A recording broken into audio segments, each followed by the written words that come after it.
ठीक है बेटा, इस चैप्टर का नाम इनकम्प्लीट रिकॉर्ड है और इसको ज़्यादातर लोग सिंगल एंट्री सिस्टम भी कहते हैं, जो कि सही नहीं है। हाँ,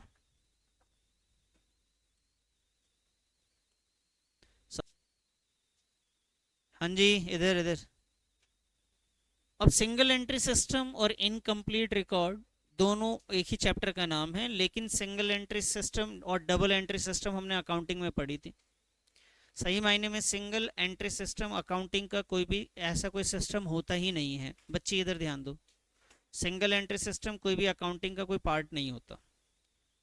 इनकम्प्लीट रिकॉर्ड ज़रूर होता है कि कई सारे ऐसे ऑर्गेनाइजेशंस हैं जो बहुत सारे ट्रांजेक्शन्स को रिकॉर्ड ही नहीं करते, और जो भी सोल प्रोप्राइटर हैं, बिजनेस कर रहे हैं, छोटा मोटा बिजनेस कर रहे हैं, तो वो नहीं लिखते, कुछ कुछ बातें लिख लेते हैं। और लेकिन उनको भी ईयर के एंड जब साल ख़त्म होने वाला होता है तो उनको भी एट द एंड क्या चाहिए, प्रॉफिट कितना हुआ, लॉस कितना हुआ। एक तो पूरे साल हिसाब नहीं लिखा बैठकर, और लास्ट में उसको क्या चाहिए भाई, प्रॉफिट लॉस। कई लोग हैं करोड़ों का बिजनेस कर रहे हैं, उनके पास हिसाब किताब नहीं है, और उनको भी कई बार तो गवर्नमेंट के डर से या कई बार खुद को एनालाइज करने के लिए उनको प्रॉफिट लॉस चाहिए। तो इस चैप्टर में जो प्रॉफिट लॉस निकाला जाता है वो एस्टिमेटेड बेसिस पे निकाला जाता है। आप 100% तो कैलकुलेट कर ही नहीं सकते करेक्ट, क्योंकि सारे खर्चे ही नहीं लिखे हुए, सारी इनकम नहीं लिखी हुई, तो कैसे कर लें। एस्टिमेशन के बेसिस पे हम लोग सारी चीज़ों को रिकॉर्ड करते हैं। और वो एस्टिमेशन क्या है, कुछ इन्फॉर्मेशन मिल जाती है। अब वो कुछ इन्फॉर्मेशन में जैसे मैं किसी से पूछूं कि भाई आप कितना कमा ले रहे हो, पूरे साल में कितने खर्चे हैं, कितनी इनकम है, किसी जनरल स्टोर वाले से पूछूं तो क्या जी पता तो नहीं है मेरे को, लेकिन इस साल जब मैंने बिजनेस स्टार्ट किया था तो मैंने 2 लाख रुपए अपने बिजनेस में लगाए थे, और आप अभी मेरा सारा कुछ देखते हो, सारे सामान प्रॉपर्टी वगैरह मिला उला के हर चीज जो है वो तकरीबन आपका 6 लाख पहुंच जा रहा है। तो इससे मैंने अंदाजा लगाया कि इसने स्टार्ट तो 2 लाख से किया था, अभी 6 लाख पे है, इसका मतलब उसने 4 लाख रुपए कमाए होंगे एस्टिमेशन के बेसिस पे।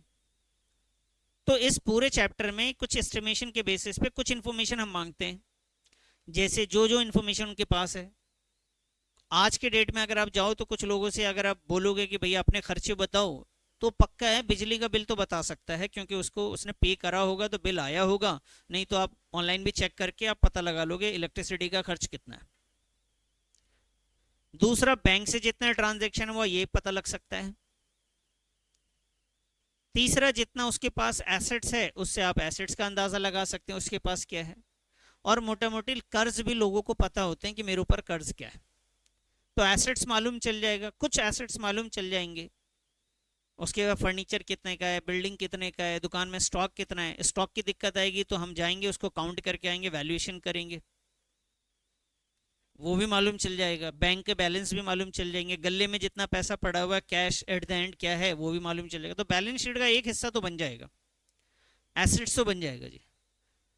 तो जो पर्सनल अकाउंट है, जो लाइबिलिटीज है, उसका भी अंदाजा लग सकता है, उससे पूछा जाएगा बताइए आप के ऊपर क्या क्या कर्ज हैं। तो कर्ज जनरली लोगों को पता होते हैं, चाहे उसने पर्ची बनाए हों या किसी भी तरीके से उसको पता है, नहीं तो जिसने दिया है कर्ज वो भी बता देगा उसको, खर्चे का अंदाजा नहीं होता। तो यहाँ पे हम क्या करते हैं, कुछ अकाउंट बनाते हैं और हमारा at the end profit loss पे ही पहुंचना है, कि प्रॉफिट लॉस निकल जाए। और सारे ऐसे ही बिजनेसेस में ऐसे किया जाएगा। अब जैसे आप जब सीए बनेंगे तो बहुत सारे ऐसे लोग हैं जिनके पास अकाउंटेंट होते हैं ऑफिस में, लेकिन ज़्यादातर अब देखो आसपास कितने सारे बिजनेस हो रहे हैं, करोड़ों का बिजनेस लोग कर रहे हैं, लेकिन किसी की दुकान में देखा अकाउंटेंट बैठा हुआ है, कहीं पे भी नहीं रखा हुआ है। इसका मतलब करोड़ वाला तो आपके पास जब आएगा ना, तो उसके उसके बाद हिसाब ही कंप्लीट नहीं होगा। आप बोलोगे बताओ पूरे साल के खर्चे बताओ, भाई मुझे इनकम टैक्स का रिपोर्ट तैयार करना है, फाइनेंशियल स्टेटमेंट बनाने हैं, वो आपको खर्चा बता ही नहीं सकता, आपको अपनी इनकम सारी नहीं बता सकता। कुछ इनकम पता लग जाएंगी बस आपसे, आप अपना दिमाग लगाएंगे तो मालूम चल जाएगा।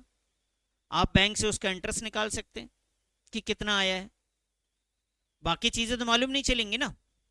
सेल्स का उसके पास रिकॉर्ड नहीं है, कैश सेल्स का रिकॉर्ड नहीं है, क्रेडिट सेल्स का थोड़ा बहुत रिकॉर्ड पड़ा हुआ है उसके पास, उधार जिसको जिसको बेचा है वो तो लिख रखा है उसने। तो आप जब सीए बनेंगे तो वहां पे लोग आएंगे, आप उससे पूछिए, तो ना वो आपको ओपनिंग स्टॉक बता रहे, ओपनिंग शायद पिछले साल से पता लग जाए लेकिन परचेज का पता नहीं। सिर्फ परचेज कौन सा है भाई, आप प्रॉफिट एंड लॉस कैसे बनाओगे, ट्रेडिंग, फिर प्रॉफिट एंड लॉस, फिर बैलेंस शीट पे जाओगे ना। ट्रेडिंग बनाने के लिए क्या क्या चीज़ें चाहिए, ओपनिंग चाहिए, और क्या चाहिए, परचेज चाहिए ना। परचेज, किसी के पास हिसाब है परचेज का? सिर्फ वही हिसाब होगा जो उसने कैसे परचेज किया होगा, क्रेडिट पे। कैश परचेज का कोई ध्यान नहीं उसको, एक्सपेंसेस का कोई ध्यान नहीं। जब सेल्स पे गए तो वो कैश सेल्स बता ही नहीं पा रहा, क्रेडिट सेल बता दे रहा है पूरे साल में क्या हुआ है। उसके बाद क्लोजिंग स्टॉक पे जाएंगे तो उसको नहीं पता, जाके वहां पे एक बंदा भेज के आपको वैल्यूएशन करनी पड़ेगी। तो कुछ इन्फॉर्मेशन मिला, आपका ग्रॉस प्रॉफिट गलत आ गया जी। इनकम में गए तो एक इनकम पता लग रहा है, इंटरेस्ट, इनडायरेक्ट इनकम में एक इंटरेस्ट। और क्या मालूम चलेगा, मोटा मोटी अगर कोई रेंट वगैरह तो मालूम चले, जो भी बैंक में आया वो मालूम चल जाएगा आपका। बाकी मिसिंग है, सारे इनडायरेक्ट एक्सपेंसेस मिसिंग है आपके, तो दिक्कत तो हो रही है। और ऐसे में आपको प्रॉफिट लॉस निकालना है, तो हमारे पास सिर्फ एक ही रास्ता बचता है, वो है बैलेंस शीट से ही प्रॉफिट और लॉस का पता किया जाए। हम एसेट्स, क्लोजिंग एसेट्स मालूम कर लें, क्लोजिंग लाइबिलिटीज मालूम कर लें, जो उसका डिफरेंस आएगा वो क्या कहलाएगा, कैपिटल।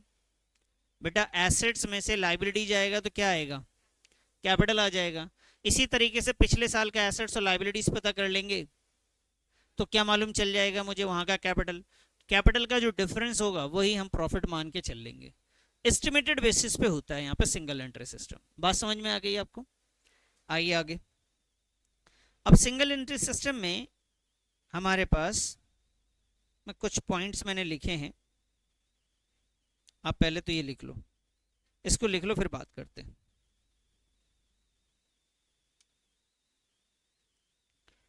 जो मैंने आपको बोला वही चीजें हैं। There is a no such formal system as the accounts can only be prepared using a double entry system। कोई भी सिंगल एंट्री सिस्टम नाम का कोई भी अकाउंटिंग सिस्टम नहीं होता है सही मायने में। Profit under this system is only an estimated basis. हाँ हाँ, अब आइए देखिए, तीन टाइप के सिंगल एंट्री सिस्टम हैं। एक आपके सामने प्योर सिंगल एंट्री सिस्टम, उस सिचुएशन में आपके पास बहुत सारी इंफॉर्मेशन नहीं है, सिर्फ पर्सनल अकाउंट से रिलेटेड इंफॉर्मेशन है, वही अकाउंट आप बनाएंगे। सिंपल सिंगल एंट्री सिस्टम में पर्सनल अकाउंट बनाना पड़ता है और आपको साथ में कैश बुक तैयार करना पड़ेगा। और क्वाजी सिंगल एंट्री सिस्टम में पर्सनल अकाउंट, कैश बुक और कुछ सब्सिडरी बुक्स की भी इंफॉर्मेशन आपको मिल जाती है, तो सेल्स बुक और परचेज बुक के भी अकाउंट आप बना लेते हैं। लिखिए बेटा, कर लिया बेटा?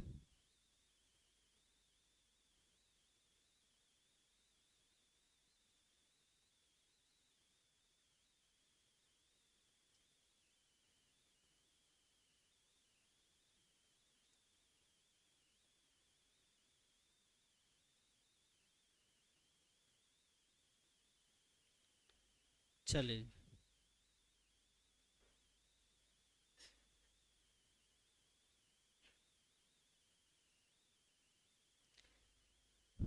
आइए बेटा आगे की कहानी पे, और इसमें सीधा हम मुद्दे पे चलते हैं और वहीं से आपको चीज़ें समझ में आएंगी। इससे आप 11th क्लास में सबसे पहला चैप्टर आपने क्या पढ़ा था, अकाउंटिंग इक्वेशन, ये वो याद दिलाएगा आपको।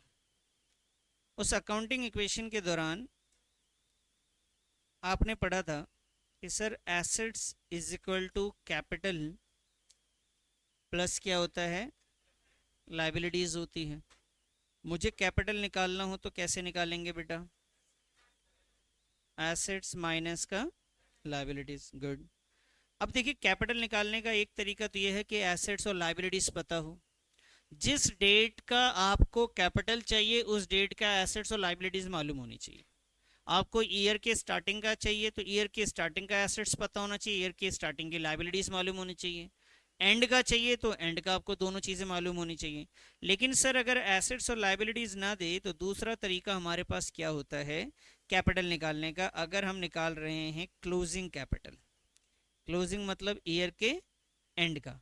तो हम कैसे निकालेंगे sir, opening capital plus additional capital plus profit, और अगर इसमें कोई लॉसेस है तो क्या करेंगे माइनस, और साथ में माइनस को क्या करना पड़ेगा बेटा, ड्राइंग्स।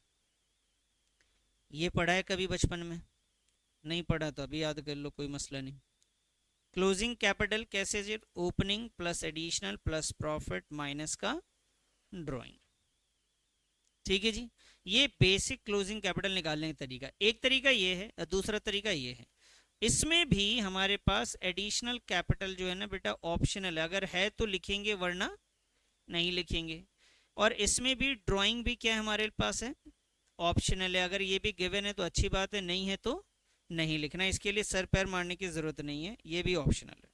तो सर अगर ये दोनों चीज़ें ना हो तब ये फॉर्मूला कैसे बनेगा, ओपनिंग कैपिटल प्लस का प्रॉफिट माइनस का लॉसेस, यही बनेगा सर। क्या निकल के आएगा इससे? और मैं आपसे अगर बोलूं कि बताओ बच्चा प्रॉफिट निकालने का तरीका क्या है, तो क्लोजिंग कैपिटल माइनस का बेटा ओपनिंग कैपिटल। ये बात समझ में आई? इसी से हमारे कई सारे क्वेश्चंस होंगे, आधा चैप्टर तो इसी से होगा। हाँ जी, छापो इसको पहले इतना, ये लिख चुके। तो इतना मैं मान के चल रहा हूँ, ये तो बहुत बेसिक है, ये पता है आपको, अकाउंटिंग क्वेश्चन के दौरान पढ़ा है, और नहीं भी है तो थोड़ा सा याद रख लीजिए चीज़ों को। आइए कोई इलस्ट्रेशन नंबर 1 पे आ जाते हैं सबसे पहले। Raju does not maintain proper records of his business. Raju अपना हिसाब किताब नहीं रख रहा है भाई सही से। ही प्रोवाइड्स दी फॉलोइंग इन्फॉर्मेशन, इसलिए उसने कुछ इन्फॉर्मेशन आपके सामने रखी है। उसने बोला कि जब मैंने बिजनेस स्टार्ट किया था तो मेरा 10,000 रुपये था मेरे पास, और फिर ये अब एंड में आप देख रहे हैं तो मेरे पास 12,500 है। और साल के दौरान मैंने कुछ ड्राइंग किया था, उसी साल के दौरान मैंने कुछ पैसे अलग से बिजनेस में और भी डाले थे।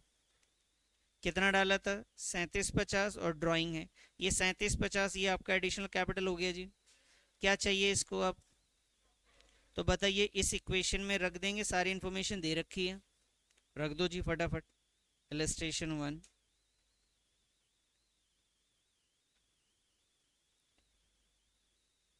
तो सर क्लोजिंग कैपिटल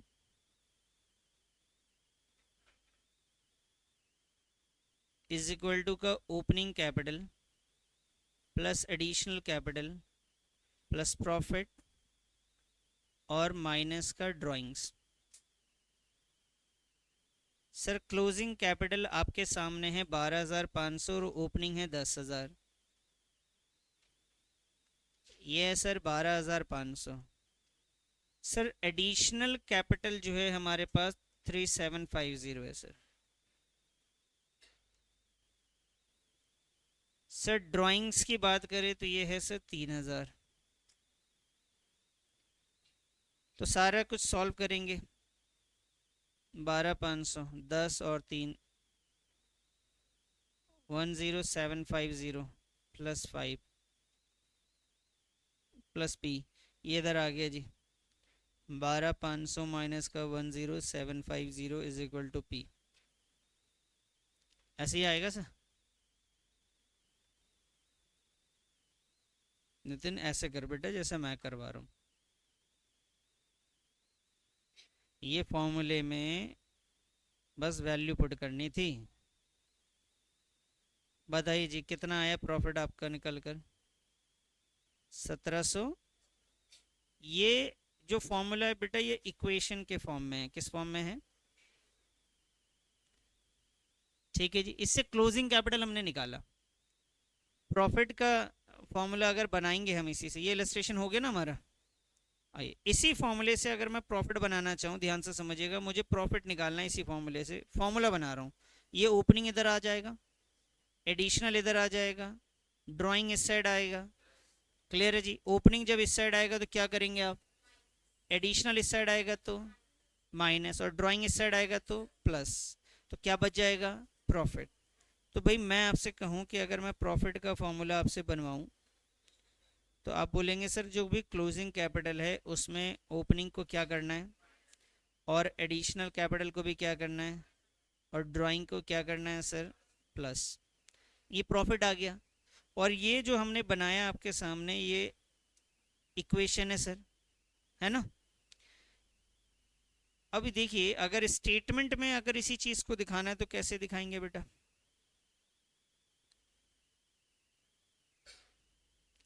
आप लिखेंगे कैलकुलेशन ऑफ प्रॉफिट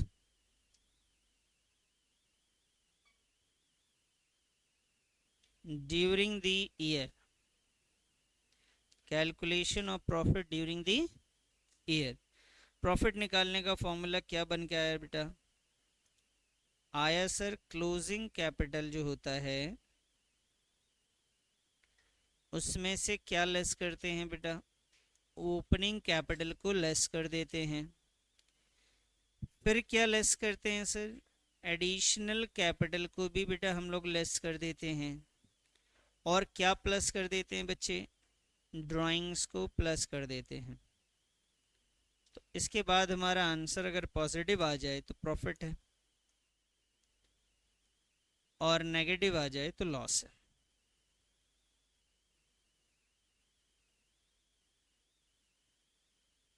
बताइए जी, बात समझ में आ गई आपको अच्छे से? तो आप स्टेटमेंट बना के भी सॉल्व कर सकते हैं, इक्वेशन में भी कर सकते हैं, कोई दिक्कत नहीं है इसमें। अकाउंट बना के भी कर सकते हैं, ठीक है।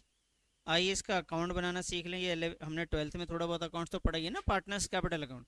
तो पार्टनर का पढ़ा था, यहाँ पे इंडिविजुअल है। आइए जी कैपिटल अकाउंट अगर बनाना पड़ जाए कभी, या कहीं बना हुआ दिख जाए तो आपको समझ में तो आना चाहिए ना क्या हो रहा है।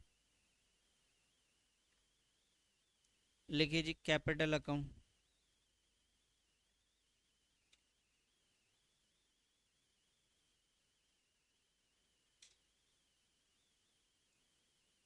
ये आपका डेबिट साइड है सर, ये क्रेडिट है। यहाँ पे तो आप वही पर्टिकुलर ही लिखेंगे।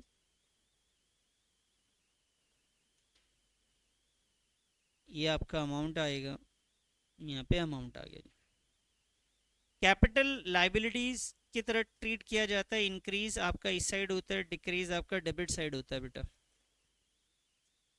याद है, ये डिक्रीज वाली साइड है और ये इंक्रीज वाली साइड है। सबसे पहले हम बात करेंगे ओपनिंग बैलेंस की। तो बैलेंस ब्रॉट डाउन यहाँ आएगा। ये क्या है सर बेटा? ये ओपनिंग कैपिटल है ये। फिर आपका बाई कैश आएगा, ठीक है जी। ये क्या है आपका? ये है सर आपका एडिशनल कैपिटल।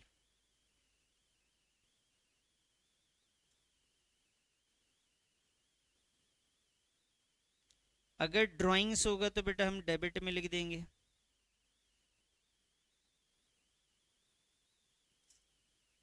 ठीक है जी। ड्राइंग्स होगा तो हम डेबिट में लिख देंगे।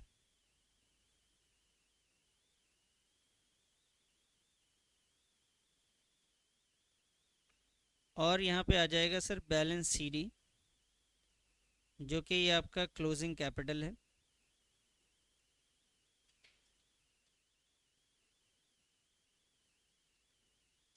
डिफरेंस जो आएगा आपका क्रेडिट साइड,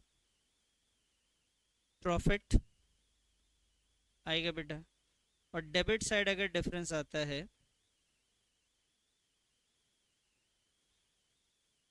तो ये लॉस आ जाएगा।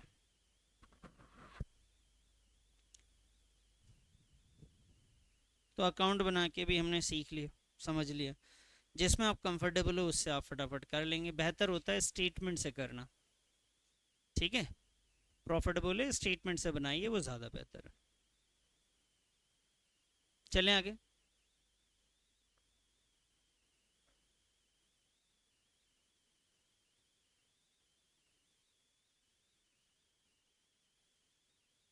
अब देखो स्टार्ट क्वेश्चन ने कहाँ किया, बिल्कुल जीरो पे। और एक बार ऐसा टाइम आएगा कि ये क्वेश्चन कहीं से कहीं लेके चला जाएगा। तो उतना जो गैप होता है, हम 11th 12th में क्या करते थे, उस गैप को धीरे धीरे पकड़ते थे। गैप नहीं होता था हमारी लाइफ में। एक स्टैंडर्ड से एक क्वेश्चन में चेंज आया, फिर दूसरे क्वेश्चन में थोड़ा सा चेंज आया, थोड़ा थोड़ा करके। लेकिन वहां पे क्या होता है, सीए में क्या अचानक से चेंज होता है, तो उसको अपने आप को भी वैसे ही एडजस्ट करना है। डरना नहीं कि यार ये क्या हो गया। आइए,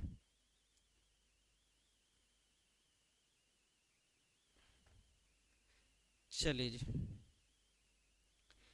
ये क्वेश्चन है आपके सामने, इलस्ट्रेशन 2। इसी में हम लोग चीज़ें सीख लेंगे। तो मैंने आपके सामने बताया, पहले इलस्ट्रेशन 2 का ना एंड में आपको सिखाता हूँ। एंड में यहाँ क्या बोला है, ध्यान से समझना। लिखा हुआ है कैलकुलेट दी प्रॉफिट और लॉस। तो सर जब इसने बोला प्रॉफिट लॉस पता करो, तो इसका मतलब है सर हम ऐसे भी निकाल सकते हैं, हम ऐसे भी निकाल सकते हैं, हम ये भी बना सकते हैं। लेकिन इन सब में प्रॉफिट लॉस निकालने के लिए हमें क्या क्या चाहिए होगा, बताओ फटाफट। क्लोजिंग, एडिशनल प्रॉफिट, मतलब ड्राइंग, ओपनिंग, ये सब चाहिए होगा ना। लेकिन अगर मान लीजिए यही सब मिसिंग है, तब क्लोजिंग मिसिंग है, ओपनिंग भी मिसिंग है। मान लीजिए बेटा, देखिए ये दो चीजें आपके लिए ऑप्शनल है, ये ऑप्शनल है, अगर नहीं भी है तो काम चल जाएगा। लेकिन कम से कम हमें क्या चाहिए बेटा, बताओ। क्लोजिंग ओपनिंग चाहिए ना। अगर क्लोजिंग ओपनिंग नहीं दे रखा है, तो फिर इसके लिए एक बैलेंस शीट, कैसे क्लोजिंग कैसे निकालने का फॉर्मूला एक और था, एसेट्स माइनस, यही था ना। तो फिर मुझे एसेट्स और लायबिलिटी चाहिए होगा। आ रही बात समझ में। इस क्वेश्चन को आप देखिए। Rakesh started his business on 1 April. Rakesh started his business on 1 April 2021। Rakesh ने बिजनेस स्टार्ट किया 1 अप्रैल 2021 में। He invested a capital of ₹1 lakh. तो बताओ कौन सा कैपिटल है बेटा ये, बोलो। ये आ गया जी आपका ओपनिंग कैपिटल। एक चीज तो मिल गया साहब। ऑन 31 मार्च, ईयर एंड की बात कर रहे हैं, he has the following information available as per the single entry system. कह रहे जी 31 मार्च में इनके पास कैश इतना है जो इन्होंने काउंट करके आपको बताया। इन्वेंट्री इन्होंने फिजिकली वेरीफाई किया है, तो ये है। रिसीवेबल जो इन्होंने पैसे लेने हैं किसी और से, वो ये है। इनके पास मशीन ये है, और जो चुकाने हैं वो ये है। तो इन सबको अगर देखा जाए तो ये आपके लिए क्या है बेटा, और ये 12,000 रुपये आपके लिए ये लाइबिलिटी है।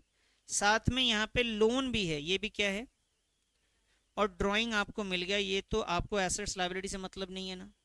क्लियर होगी बात यहाँ पे। अब क्वेश्चन ने बोला जी आपको प्रॉफिट और लॉस निकालना है, तो ध्यान से समझिएगा।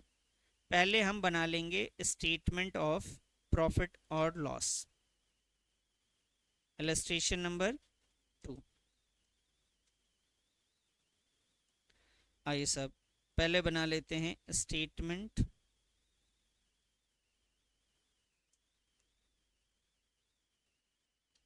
ये कहाँ से आ गया,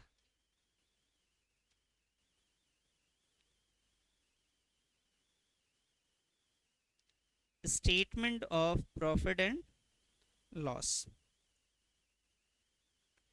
अब इस स्टेटमेंट में आप मुझे बताइए, हमने सीखा है कि क्या क्या चाहिए। सबसे पहले क्या चाहिए, क्लोजिंग कैपिटल चाहिए, ठीक है जी। फिर क्या माइनस करते हैं बेटा यहाँ से, लेस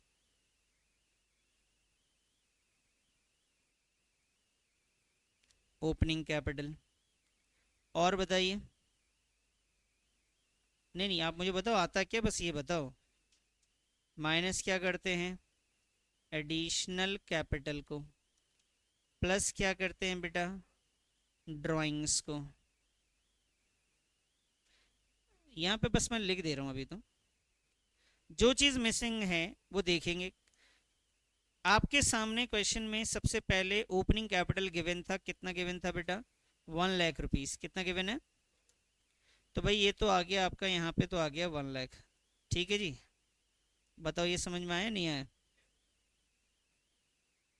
ये आ गया आपका 1 लाख रुपीस। इतनी बात समझ में आ गई। एडिशनल कैपिटल क्वेश्चन में दिया नहीं है, लेकिन लास्ट में आप देखेंगे तो ड्राइंग्स गिवन है। कितना है? तो 24,000 का ड्राइंग्स भी हो गया। एडिशनल नहीं हो तो इसकी टेंशन भी नहीं लेनी, क्योंकि ये तो ऑप्शनल होता है। अगर है तो अच्छी बात है, नहीं है तो कोई बात नहीं। क्या निकालना पड़ेगा अब? तो क्लोजिंग कैपिटल के लिए आप सारे assets liability, closing assets minus closing liability करेंगे। लेकिन इसके लिए एक चीज बनाते हैं, उसे कहते हैं बैलेंस शीट, लेकिन यहाँ पे हम उसे कहेंगे स्टेटमेंट ऑफ अफेयर्स। क्या बोलेंगे? Statement of affairs. बना वही रहेंगे बेटा, फॉर्मेट वही है सब चीजों का।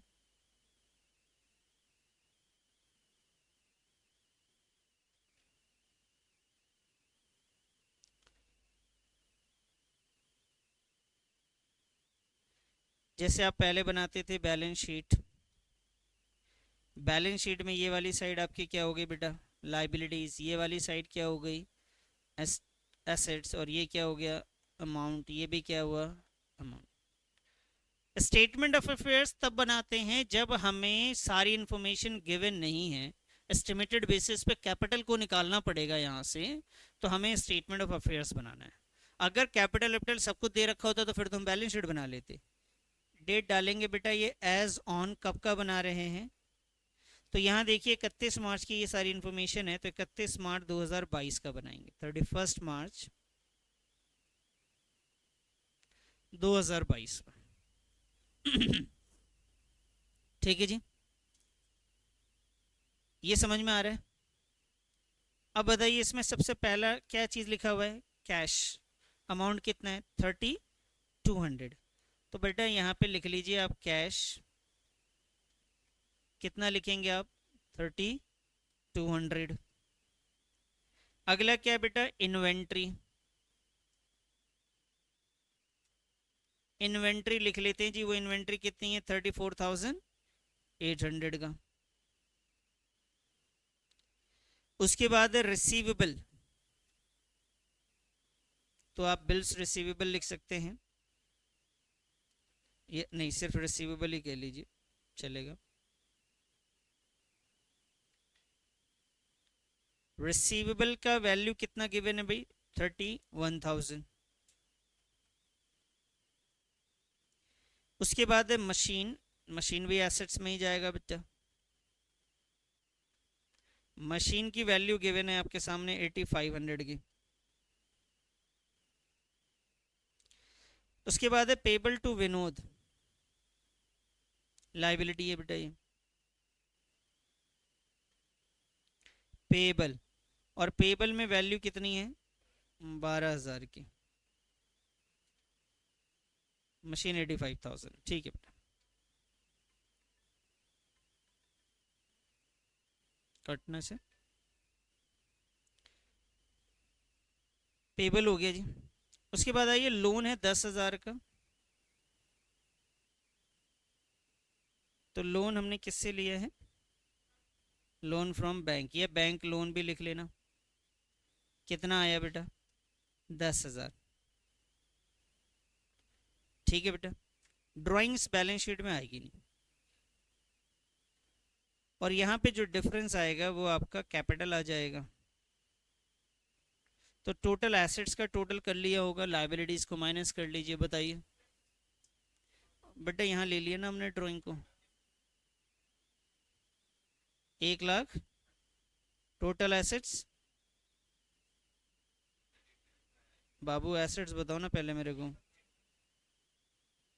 1,50,000, यहाँ पे भी लिखिए 1,54,000। और ये माइनस करके बताइए कितना आया?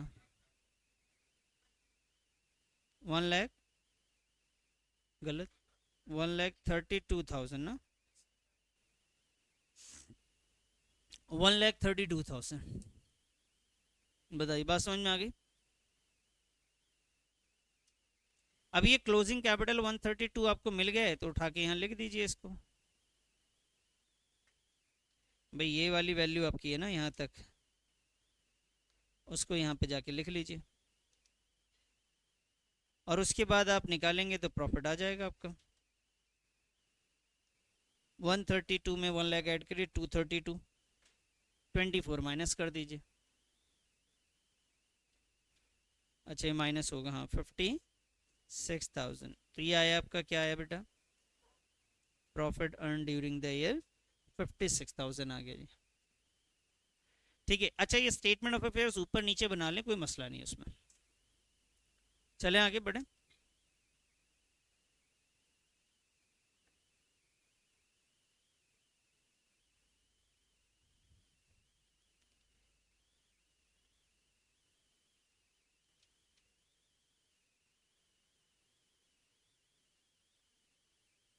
ये थ्योरी है, काफ़ी इंपॉर्टेंट थ्योरी है,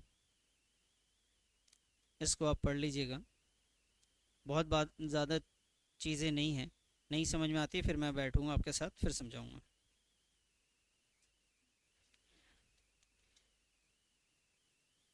आइए जी, एक ये रहा आपके सामने वापस से इलस्ट्रेशन नंबर 3। इधर देखो बेटा, इलस्ट्रेशन नंबर 3 में क्या हुआ कि आपके सामने क्या करा इन्होंने कि 31 मार्च 2021 और 31 मार्च 2022 दो ईयर का इन्फॉर्मेशन, एक पिछले साल के एंड का है और ये इस साल के एंड का है। तो जो पिछले साल का एंड है वो इस साल का स्टार्टिंग भी तो हो सकता है। तो ये इसके इन्फॉर्मेशन से मुझे ओपनिंग कैपिटल मिल जाएगा अगर एसेट्स लायबिलिटीज दे रखी है तो, और इस इन्फॉर्मेशन से मुझे क्या मिल जाएगा, क्लोजिंग कैपिटल मिल जाएगा सर। ठीक है जी, एसेट्स और लाइबिलिटीज गिवन है, आप देख लीजिए एक बार। बिल्डिंग है, एसेट्स की लिस्ट बना के दी, इस बार छाटना नहीं कि एसेट्स है कि नहीं। तो बिल्डिंग है, furniture, inventory, Sunday debtor, cash at bank, ये सब क्या है बेटा, एसेट्स। ये एसेट्स मिसिंग है। क्यों मिसिंग है सर, बिल्डिंग पे क्या लगता है, फर्नीचर में क्या लगेगा, तो वो डेप्रिसिएशन का रेट दे देंगे, इसको माइनस करके आप ये वाली वैल्यू मालूम कर लीजिएगा। और आगे आइए, कैश हो गया, लाइबिलिटी, लोन, संडे क्रेडिटर।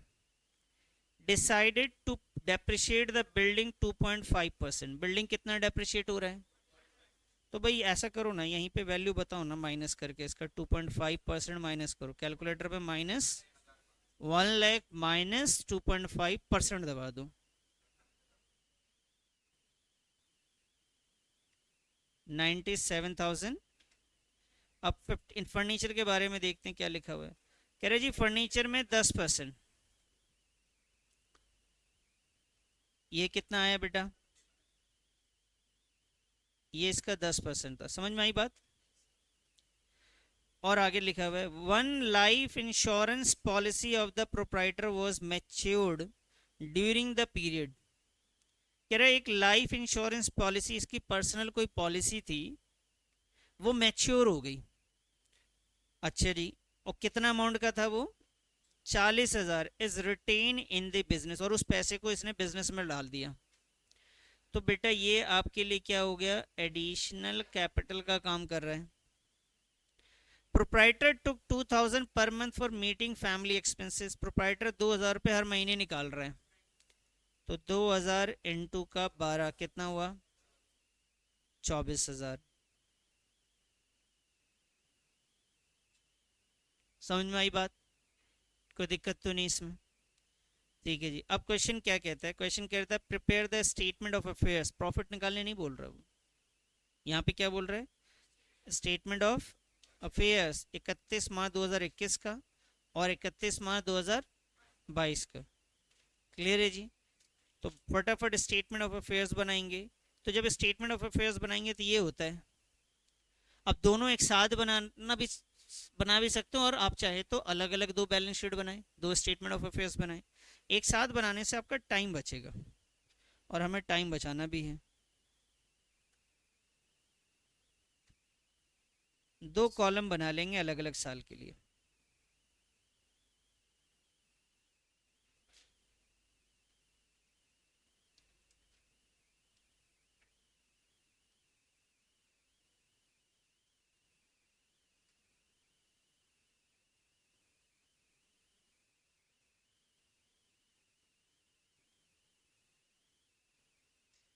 ठीक है जी, आइए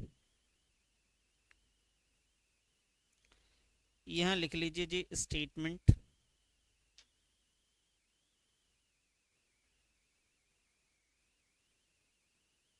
स्टेटमेंट ऑफ अफेयर्स डेट इन्होंने मेंशन कर रखी है 31 मार्च 2021, 31 मार्च 2021 की है ये। ठीक है जी, 21 का एक है और एक है 31 मार्च 2022।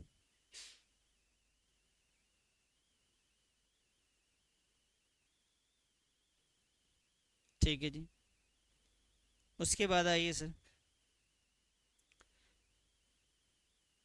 यहाँ पे आपको पता है इस साइड क्या लिखते हैं हम लोग, और ये वाली साइड में क्या आएगा आपका, एसेट्स आ जाएगा। इन्फॉर्मेशन लिखना स्टार्ट करते हैं ऊपर से। सबसे पहले 2021 की वैल्यू एसेट्स में क्या लिखा हुआ है बेटा, building, furniture, inventory, Sunday debtor, cash at bank. तो सबसे पहले ये लिख लेते, बिल्डिंग, फर्नीचर्स, इन्वेंट्री,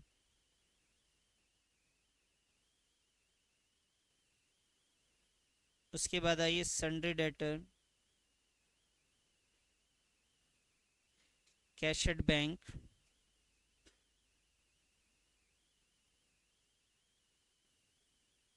और लास्ट में है कैश इन हैंड।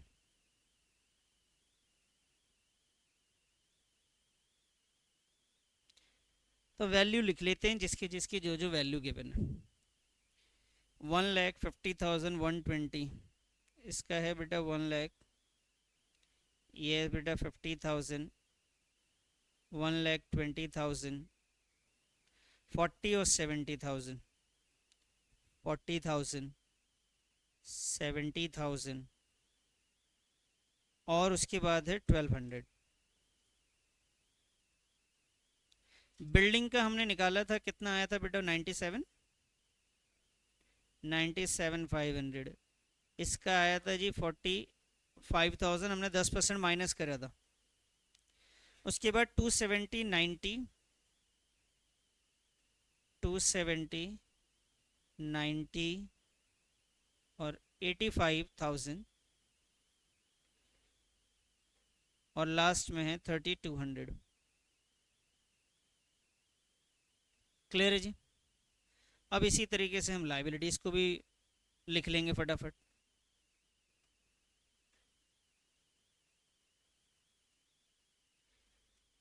लाइबिलिटी में लोन और सन्ड्री क्रेडिटर है, दो चीज़ें, लोन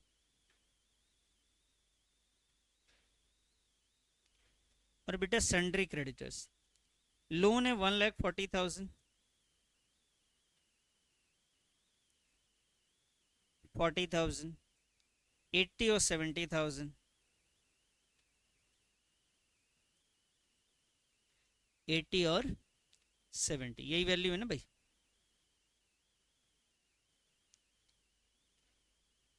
$80,000, $70,000, 1,00,000 और 40,000।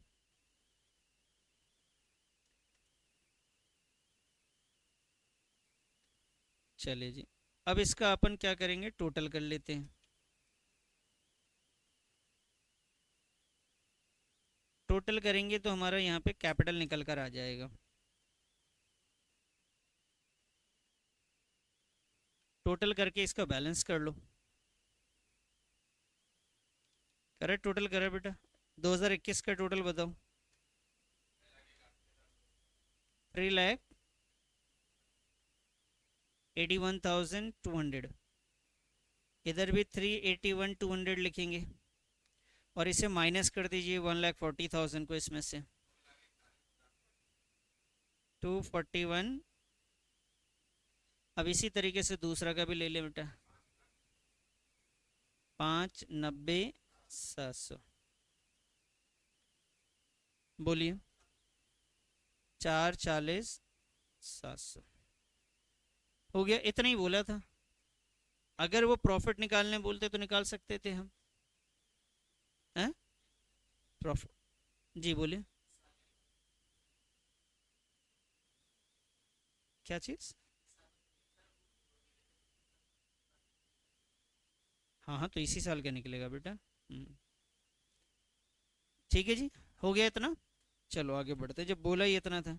नहीं, नेक्स्ट इलस्ट्रेशन में क्या कह रहा है वो, कह रहे जी प्रॉफिट भी पता कर लो आप 31 मार्च 2021 का। आओ जी, बना ही लेते हैं भाई, जब ऐसा बोल ही दिया अब तो।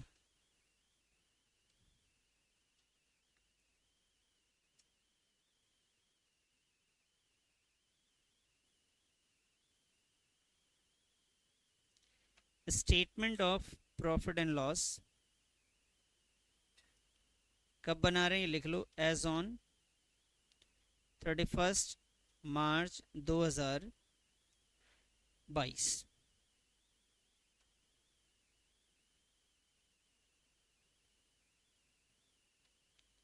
सबसे पहले हम लोग लिखेंगे बेटा क्लोजिंग कैपिटल,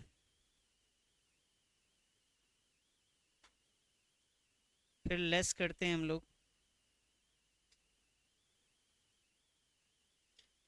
ओपनिंग कैपिटल को, लेस करते हैं बेटा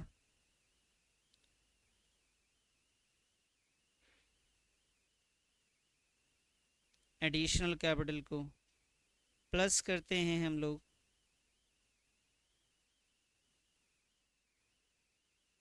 ड्राइंग्स को।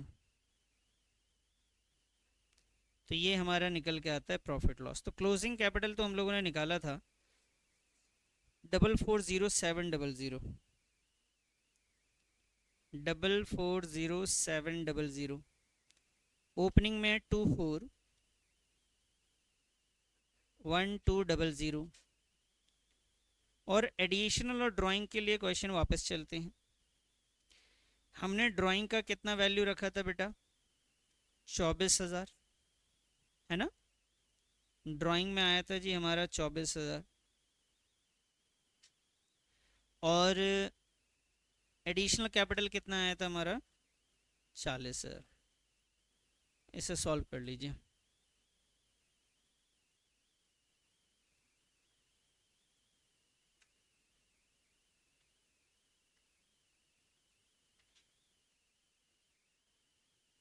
प्रॉफिट ड्यूरिंग द ईयर,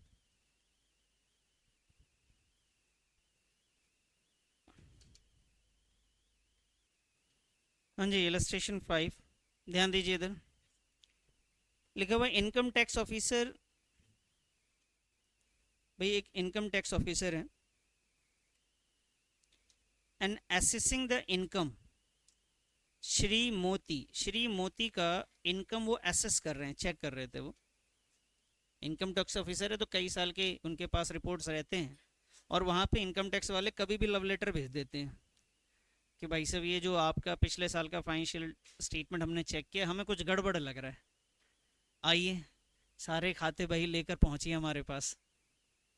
तो ऐसे लव लेटर भेजते हैं, लोगों को पहुँचना भी पड़ता है वहाँ तक, कभी भी कहीं किसी का भी निकाल सकते हैं। वैसे तो छोटे उसमें नहीं ध्यान देते, बड़े वालों का ज़्यादा ध्यान देते हैं। नहीं, वो फिल्मों में ज़्यादा होता है डायरेक्ट पहुँचना, वो वैसा केस बहुत कम ही होता है ना, वो बहुत बड़े बड़े केस है वहाँ पर होता है ऐसा, ठीक है। लेकिन ये पहले तो ये लव लेटर ही भेजते हैं, उनको जहाँ ऑडिट पे थोड़ा सा शक गया तो पहले वो भेजेंगे, और भेजने के बाद फिर वो बंदा चार्टर्ड के पास पहुँचेगा कि भाई साहब ऐसा ऐसा आ गया है, फिर चार्टर्ड लेके जाएगा। हाँ तो ऐसा भी होता है, लेकिन पहले कहा जाता था कि सीए ना, सीए ही करवाते हैं सारा काम, पहले ऐसा कहते थे, अब तो ऐसा नहीं मैं मान सकता। लेकिन पहले क्या होता था कि वो क्लाइंट जो है लापरवाही कर रहे हैं, फीस वीस नहीं दे रहा, फीस वीस ढंग की नहीं दे रहा, उसने बोला कोई बात नहीं, सामने ऑफिसर को बोला कि भाई साहब थोड़ा सा ध्यान देना, इनको एक लव लेटर भेजो। तो लव लेटर भेजा, वो सीए के पास दौड़ा दौड़ा आया कि भाई ऐसा हो गया है, कह रहा ये तो सेटल ही नहीं होगा, मैंने तो बोला था आपको कि ये हिसाब कर लो, वो हिसाब रख लो, ये कर लो, आपने तो ध्यान ही नहीं दे रहे थे हमारी बात का, अब तो जाएगा आपके पॉकेट से मोटा। कह रहा कुछ सेटलमेंट करवाओ, तो वो सेटलमेंट हो रहा होता है फिर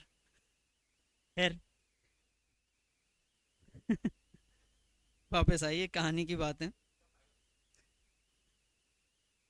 तो income tax officer and assessing the income of Shri Moti for the financial year 2020 and 2021, 2020 से 21 का और 21 से 22 का, फील्स दैट श्री मोती has not disclose full income. उनको ये लग रहा है कि इन्होंने जो अपने स्टेटमेंट में दिखाया है वो पूरा इनकम नहीं दिखाया है, कुछ छुपा लिया है इन्होंने. He gives you the following particular assets and liability of Shri मोती 2020. स्टार्टिंग का ध्यान से देखना, अप्रैल 2020 का और अप्रैल 2022 का एसेट्स गिवन है. एसेट्स लाइबिलिटी कब का दिया हुआ है? 22 का और 20 का. कितने साल का गैप हो रहा है? 20 से 21 और 21 से 22. तो 2 साल का, क्योंकि आपको 2 साल पहले का, जैसे अब सोचो ना एक बार, आपके घर वाले डायलॉग मारते हैं कि बेटा जब मैं दिल्ली आया था तो कुछ नहीं था मेरे पास. ऐसा कई बार सुना आपने. सिर्फ वही 10,000 रुपये थे, आज देखो 10 लाख रुपए की औकात है अपनी. ऐसा बोला उन्होंने. तो आप फटाक से कैलकुलेट कर लेते हो कि पहले 10 था, अब कितना है? 10 लाख है. इसका मतलब 9,90,000 का प्रॉफिट हुआ इतने दिनों में. अब जब से उन्होंने आए, हो सकता है उन्होंने 80 में आए थे, 90 में आए थे, उतने साल का निकला ना. तो ओपनिंग कैपिटल जब का बताएंगे और क्लोजिंग कैपिटल जब का बताएंगे, डिफरेंस निकालेंगे तो प्रॉफिट भी तो उतनी ही दिन का निकलेगा. तो अगर आपका ओपनिंग कैपिटल यहाँ का निकलता है, क्लोजिंग कैपिटल यहाँ का निकल रहा है, तो डिफरेंस का प्रॉफिट भी कितने साल का आएगा आपके हाथ में? 2 साल का आएगा. इनको शक उसी चीज का था, 2 सालों का गड़बड़ दिख रहा था, 2020 में भी, 20-21 में भी और 21-22 में भी. तो डेटा एक बार सीधा 2020 का उठा लिया और 2022 का उठा लिया तो प्रॉफिट आपको मालूम चल जाएगा. तो ये हमारा काम है, हम चेक करके देखते हैं कि उसने सही बताया है गलत बताया. ऐसा इनको लग रहा है कि इसने गलत बताया. एसेट्स लाइबिलिटीज आपके सामने दे दी है, ज़्यादा टेंशन नहीं लेना. जो इसने एसेट्स बोला उसे एसेट्स ही मानना, दिमाग नहीं लगाना.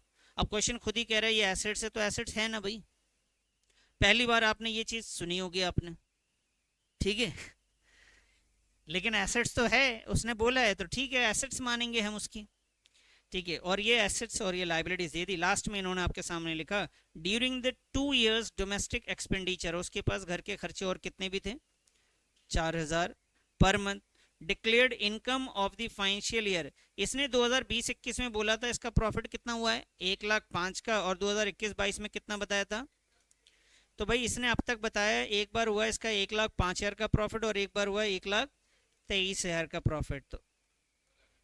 तो इसके हिसाब से प्रॉफिट 2 सालों में कितना हुआ? और हम चेक करते हैं क्या ये बंदा सही बता रहा है या गलत बता रहा है. तो उसके लिए हमें एक स्टेटमेंट ऑफ क्या बनाना पड़ेगा, बात करेंगे अभी. Statement of affairs. तो बनाइए फॉर्मेट स्टेटमेंट ऑफ अफेयर्स का. आपके सामने ये 2 साल का डेटा है, तो पहले 1 साल और 2 साल जैसे अभी बनाया था वैसे बना सकते हैं आप. Statement of affairs.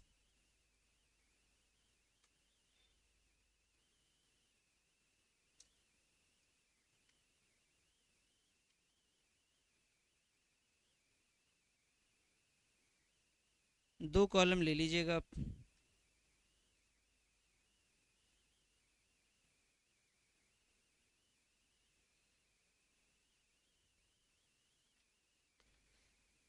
एक अप्रैल 2020,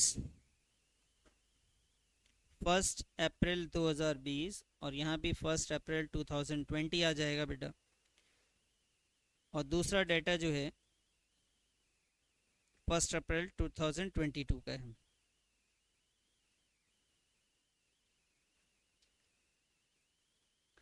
इस साइड आपके एसेट्स आ रहे हैं, यहाँ पे आप लाइबिलिटीज़ लिखेंगे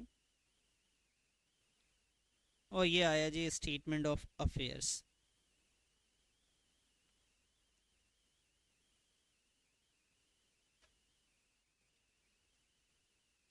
जो जो एसेट्स गिवन है उसे फटाफट देखिए और लिखते जाइए. Cash in hand, inventory, sundry debtor,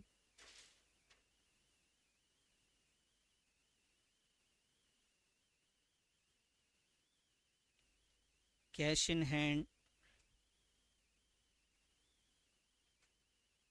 inventory,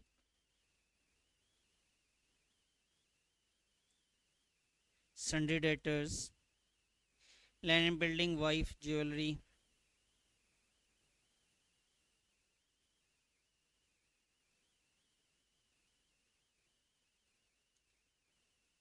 wife jewellery.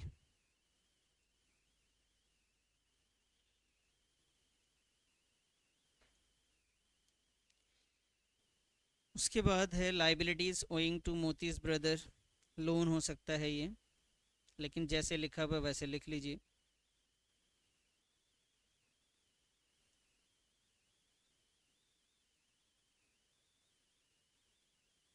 owing to मोती ब्रदर। सन्ड्री क्रेडिटर भी है। आप अमाउंट लिख लेना, मैं आपसे पूछूंगा अमाउंट। देखो तुम लोगों ने तो बना लिया, मुझे भी बता दो यार, है ना, फटाफट। कैश इन हैंड एक वाला बताना सब। 2020 का 25,500। इन्वेंट्री 41,500। डेटर 56,190। इन्वेंट क्या करवा रहा है यार, इन्वेंट्री, अरे यार फिर से करवाओ चलो।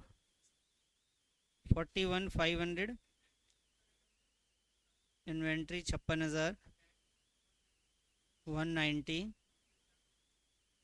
और वाइफ ज्वेलरी 75। ओके, अब बताओ ओइंग टू मोती ब्रदर, संडे क्रेडिटर 35। अच्छा जी, इसी तरीके से 2022 का बताओ कैश इन हैंड। ये था ना, ये तो 16,91,500। ये था जी 16,000 ना, 91,500। उसके बाद 52, हाँ 52,500 और 190। और वाइफ की ज्वेलरी है 1,25,000 की। और इसने एक गाड़ी खरीद ली थी, है ना, मोटर कार बीच में आ गया जी।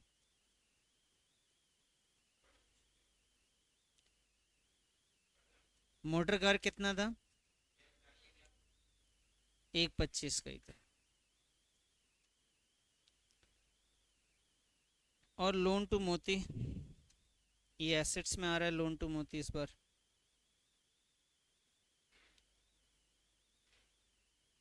मोती ब्रदर, सन्ड्री क्रेडिटर है 55,000।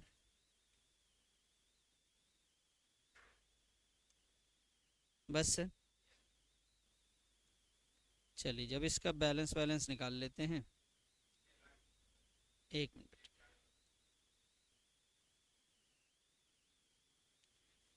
दो हजार बीस का बताओ टोटल कितना आया। इसमें क्यों होगा एडजस्टमेंट बेटा, एक्सपेंसेस वैसे भी तो एसेट्स और लाइबिलिटी में नहीं आते ना, उसके क्या करेंगे बता देते हैं, वो ड्राइंग है वैसे तो। ठीक है, 3 लाख, ठीक है सर। और इसका 22 का टोटल,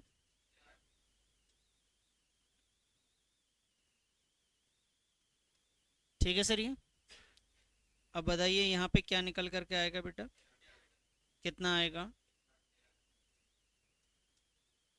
ठीक है, 5 लाख, 5,65,000, 5,65,000। चलिए अब स्टेटमेंट ऑफ अफेयर्स हो गया, तो statement of profit and loss भी बना लेते हैं।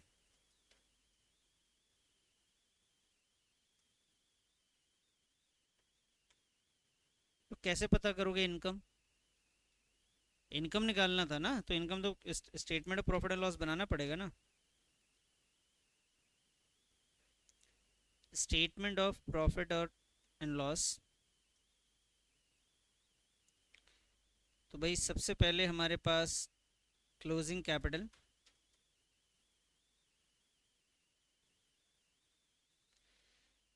क्लोजिंग कैपिटल, फिर हम माइनस करेंगे सर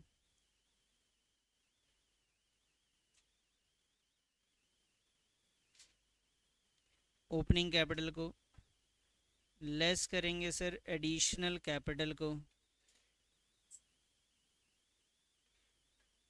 और ऐड करेंगे सर ड्राइंग्स को,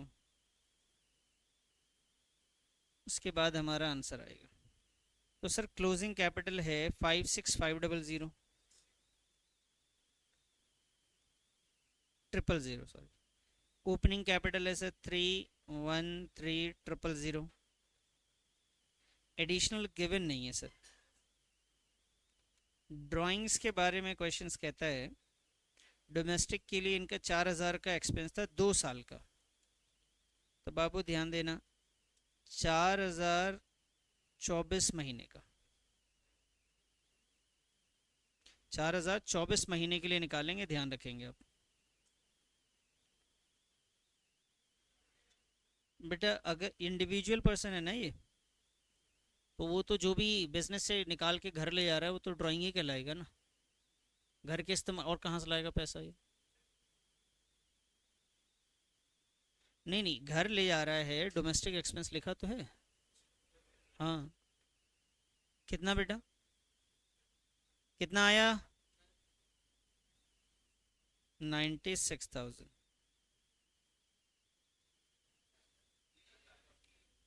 सॉरी, 3,48,000 ये प्रॉफिट अर्न आया। ठीक है जी। तो प्रॉफिट उसने डिस्क्लोज कितना किया था वो लिख लो अलग से। प्रॉफिट डिस्क्लोज कितना कितना कितना करके था वो ऐड करके दिखा देना। 123 और 105। सर 105 प्लस 123 कितना आया जी? 2,28,000। ठीक है जी। तो अब बताओ कितना डिफरेंस आ गया? 2,28,000 ये है ना। अब बताइए दोनों में ये 348,000 माइनस का 228,000।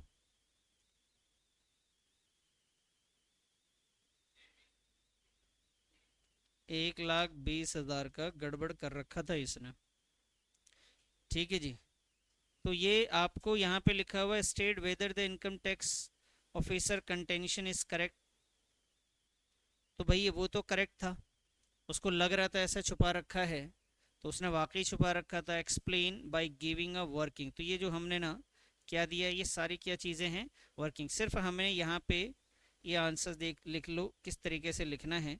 Income tax officer contention that Shri Moti has not declare his true income is correct. उसका बिल्कुल सही था भाई इरादा, यहाँ उसको लगा कि हाँ इसने छुपा रखा है।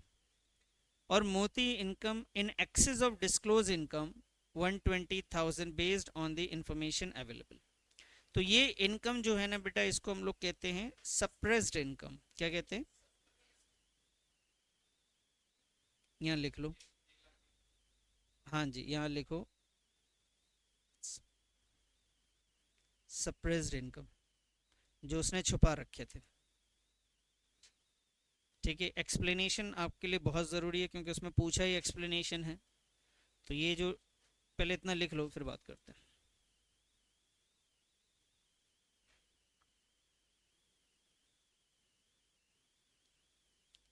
ठीक है जी। इसके आंसर में ये लिख लीजिए, ये इस लाइन को, ये लाइन लिखना आपके लिए ज़्यादा ज़रूरी है। ये फर्स्ट लाइन बेटा, बाबू ये फर्स्ट लाइन, ये आपके आंसर में आना चाहिए। ठीक है जी। वो तो आप अपने हिसाब से भी लिख सकते हैं, लेकिन एक्सप्लेनेशन ज़रूरी है।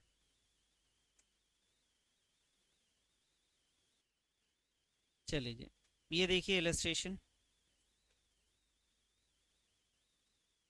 कैलकुलेट दी बेड डेट्स, इन्होंने पूछ लिया आपसे बेड डेट्स निकालिए। पहले आप इसको करने से पहले चीज़ों को समझिए कि कैसे निकलेगा और क्या है इसमें। Opening debtor, debtors, closing debtor, amount cash, discount, इसको समझाने से पहले मैं आपको एक अकाउंट बना के दिखाता हूँ।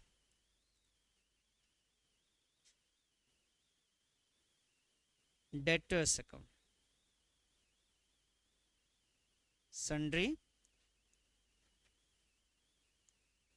सन्ड्री डेटर्स अकाउंट जो होता है ना बेटा, इससे ना हमें ना जो मेन इंफॉर्मेशन निकलती है वो है क्रेडिट सेल की इंफॉर्मेशन मालूम चल जाती है।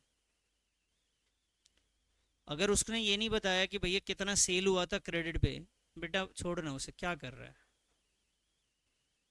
कितना सेल हुआ था वो नहीं पता लग रहा है, तो हम डेटर की इंफॉर्मेशन मांग लेते हैं, किसने पैसे दिए, किसके पास पैसे रह गए, कितना बैड डेट्स हो गया, कितना आपने डिस्काउंट दिया, उससे हम मालूम कर लेंगे। तो संडे डेटर हम लोग यूज करते हैं हम क्रेडिट सेल्स को निकालने के लिए। ठीक है जी। क्यों बनाते हैं संडे डेटर बेटा? क्रेडिट सेल को अगर आपको फाइंड आउट करना है ना, तो क्रेडिट सेल्स को पता करने का बेहतर तरीका है डेटर्स बना लीजिए आप। तो संडे डेटर एक एसेट्स का अकाउंट है बच्चे। मैं डायरेक्ट आपको अकाउंट सिखा रहा हूं। तो डेटर अगर मेरे पास पहले से है तो एसेट्स है तो डेबिट बैलेंस होगा उसका, बैलेंस बीडी इस साइड आ जाएगा, और बाई बैलेंस, तो इसे आप ओपनिंग डेटर भी कह सकते हैं और इसे आप क्लोजिंग डेटर्स भी कह सकते हैं। बताइए इतनी बात समझ में आई? अब आप मेरी बात को ध्यान से सुनोगे। मुझे बताओ कि अगर मैं क्रेडिट पे सेल करूंगा तो डेटर मेरा इंक्रीज होगा या डिक्रीज होगा? क्या होगा? इंक्रीज होगा। तो भाई मुझे इंक्रीज जब भी होगा तो मैं इधर लिखूंगा, डिक्रीज जब भी होगा तो मैं इस साइड लिख दूंगा। याद रहेगा ये? इंक्रीज डिक्रीज याद रहेंगे। एसेट्स बढ़ेगा डेबिट साइड, घटेगा तो क्रेडिट साइड आ जाएगा। तो क्रेडिट सेल करने की वजह से डेबिट साइड आएगा, तो यहाँ पे मैं क्या लिखना होगा? ये आएगा सेल्स, और ये कौन सा सेल होगा बेटा आपका? क्रेडिट वाला। अब बताइए डेटर कम कब होगा बेटा? जब वो हमें क्या देगा? पैसे दे देगा, कैश। तो जब उससे हमें कैश रिसीव्ड होगा तो हमारा डेटर कम हो जाएगा। दूसरा, उसने पैसे ना दे के बिल एक्सेप्ट कर लिया, तो मेरे लिए क्या है वो? Bill receivable. उसने हमें क्या दे दिया बेटा? बिल रिसीवेबल दे दिया। ध्यान से समझना, उसने पैसे दे दिए, मेरा डेटर कम हो जाएगा। उसने बिल रिसीवेबल भी दे दिया तो मेरा डेटर कम हो जाएगा। या फिर मैं उसको बताओ डिस्काउंट दूंगा तो कम होगा या नहीं होगा? तो मैं डिस्काउंट दूंगा तो उसे क्या बोलूंगा? Discount allowed. और कुछ कस्टमर ऐसे हैं जो पैसे लेकर भाग गए, उसे क्या बोलेंगे हम लोग? तो उससे मेरा डेटर क्या होगा? कम हो जाएगा। अब ध्यान से समझो, जो उसने बिल मुझे दिया था वो डिसऑनर हो गया। बिल क्या हो गया? तो फिर से पैसे मांगूंगा कि नहीं मांगूंगा? तो डेटर बढ़ेगा या घटेगा? तो भाई दोबारा से अगर बिल रिसीवेबल क्या हो जाता है बताओ? डिसऑनर हो जाता है, तो दोबारा से बढ़ जाएगा।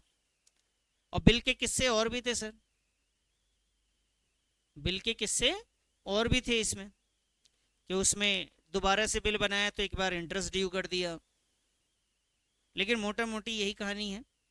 ठीक है, इससे ही हमारा काम चल जाएगा। और भी इन्फॉर्मेशन होगा तो देख लेंगे, अभी इतने ही चीज़ों से काम चलाएंगे। नोट करो फटाफट इससे।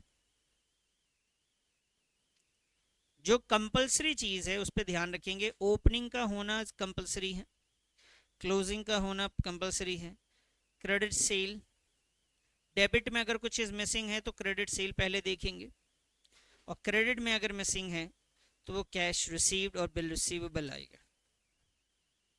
इसे नोट करिए पहले आप।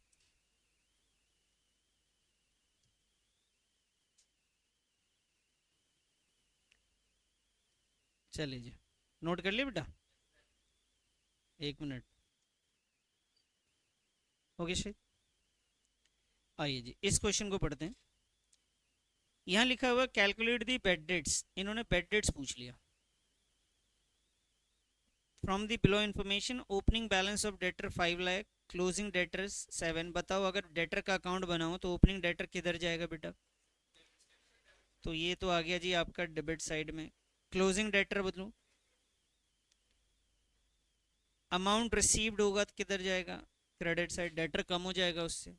डिस्काउंट अलाउड करेंगे तो डेटर कम हो जाएगा, क्रेडिट सेल होगा तो डेटर बढ़ जाएगा, बिल रिसीवेबल होगा तो डेटर कम हो जाएगा। क्लियर है जी? फटाफट अकाउंट बनाइए।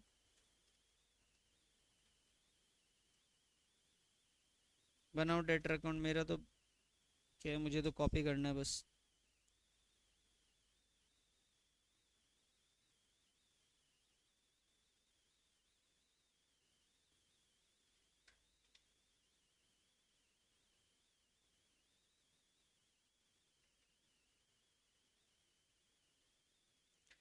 चलिए जी।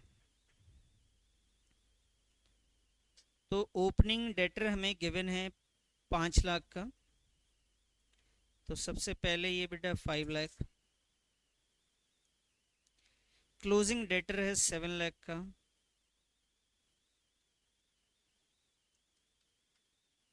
Amount received in cash 6 lakh.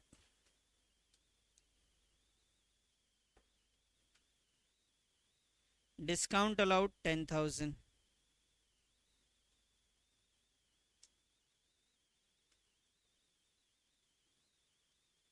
Credit sale 11,40,000।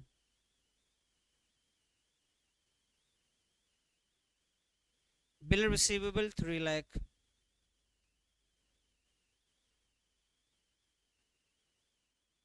ये हो गया जी 16,40,000।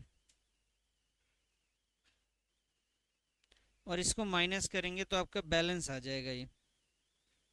ये आया आपका जी बैलेंसिंग फिगर। कितना आ रहा है?